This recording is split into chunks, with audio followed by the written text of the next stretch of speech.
குறிப்பேடு அதிகாரம் 2. கட்டுவதற்கான முன்னேற்பாடுகள்.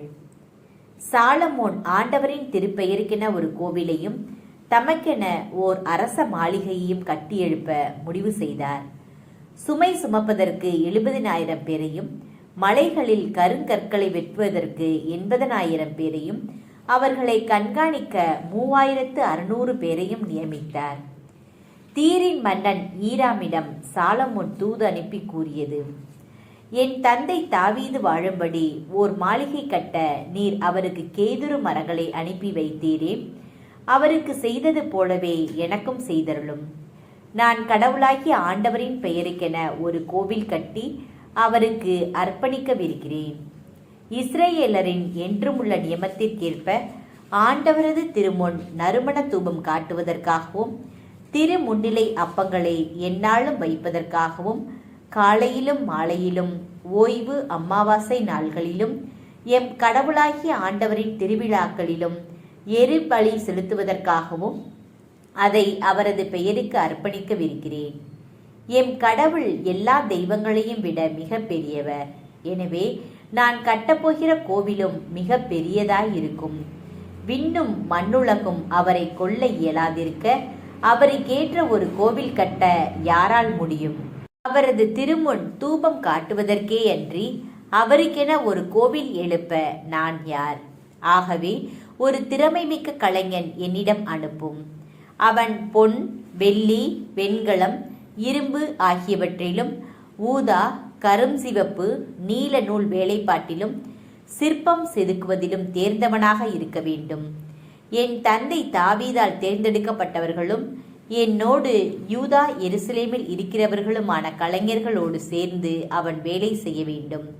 மேலும் லெபனோனில் இருந்து கேதுரு மரங்களையும் தேவதாரு மரங்களையும் வாசனை மரங்கள் ஆகியவற்றை நீர் எனக்கு அனுப்பி வையும். ஏனெனில் பணியாளர் லெபனோனின் மரங்களை வெட்டுவதிலும் திறமை மிக்கவர் என நான் அறிவேன். என் பணியாளரும் அவர்களோடு சேர்ந்து உழைப்பர். அவர்கள் எனக்கு ஏராளமான மரங்களை தயார் செய்ய வேண்டும். ஏனெனில் மிகவும் பெரிய சிறந்த கோவில் ஒன்றை நான் கட்டவிருக்கிறேன். மரங்களை வெட்டும் பணியாளருக்கு நான் 20,000 மரக்கால் பதப்படுத்தப்பட்ட கோதுமையும் 20,000 மரக்கால் வார் கோதுமையும் 20,000 குடம் திராட்சை ரசமும் 20,000 குடம் எண்ணெயும் கொடுப்பேன். அதற்கு தீரின் மன்னன் ஈராம் சாலமோனுக்கு எழுதி அனுப்பிய மடல்: ஆண்டவர் தம் மக்களுக்கு அன்பு காட்டுகிறார். அதனால் உம்மை அவர்களின் அரசராக நியமித்திருக்கிறார். விண்ணகம் மண்ணகம் அனைத்தையும் படைத்த இஸ்ரேலின் கடவுளாகிய ஆண்டவர் வாழ்த்த பெறுவாராக.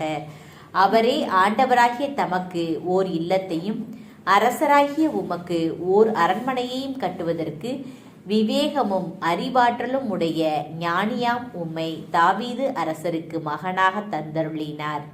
எனவே அறிவும் திறமையும் படைத்த ஈராம் அபி என்பவனை நான் உம்மிடம் அனுப்புகிறேன். அவன் தான் குலத்தை சார்ந்த ஒரு பெண்ணின் மகன். அவன் தந்தை தீர் நாட்டை சேர்ந்தவன்.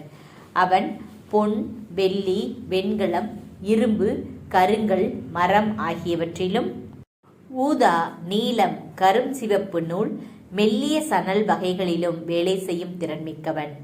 எல்லாவித சித்திர சிற்ப வேலைகளையும் அறிந்தவன். அவனது வேலைக்கு தேவையானவற்றை எல்லாம் அவனே உய்த்துணரும் ஆற்றல் படைத்தவன். கலைஞரோடும் தந்தையும் என் தலைவருமான தாவீதின் கலைஞரோடும் இணைந்து வேலை செய்யக்கூடியவன். எனவே என் தலைவரே, நீர் வாக்களித்தபடி கோதுமை, வார்கோதுமை, எண்ணெய், திராட்சை ரசம் ஆகியவற்றை பணியாளருக்கு அனுப்பும். நாங்கள் உமக்கு தேவையான மரங்களை எல்லாம் லெபனோனில் வெட்டி அவற்றை தெப்பங்களாக கட்டி கடல் வழியாக யோப்பா வரை கொண்டு வருவோம். அங்கிருந்து அவற்றை எருசலேமுக்கு நீர் கொண்டு செல்லலாம். திருக்கோவில் கட்டப்படல். பிறகு சாலமோன் தம் தந்தை தாவீதை போன்று இஸ்ரேல் நாட்டில் வாழ்ந்து வந்த அந்நியரை கணக்கிட்டார். அவர்கள் எண்ணிக்கை 1,53,600. அவர்களுள் 70,000 பேரை சுமை சுமக்கவும் 80,000 பேரை மலையில் கல்வெட்டவும் 3600 பேரை மக்களின் வேலையை மேற்பார்வையிடவும் அவர் அமர்த்தினார்.